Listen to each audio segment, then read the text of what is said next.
kompromiso naman ang nakikita ni Pangulong Duterte na pinakamainam na gawin sa isyu ng mga sasakyang pandagat ng China na malapit sa Pag-asa Island. Narito ang report ni Joseph Moro.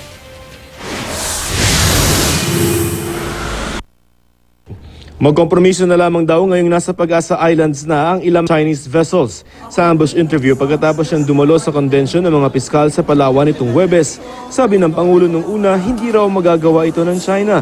Wala pa raw report sa kanya ang militar. No, the Pag-asa Island belongs to us. Is that yung base natin? Of course, China would never do that. I assure you, unless China wants a war with us,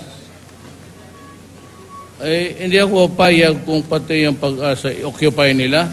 No, of course not. Pero nang banggitin sa Pangulo na mismo ang Western Command ang nag-ulat na may mga lampas 200 Chinese militia sa lugar, sabi ng Pangulo mahirap nang itaboy ang mga ito. Kung gusto natin, we have two options.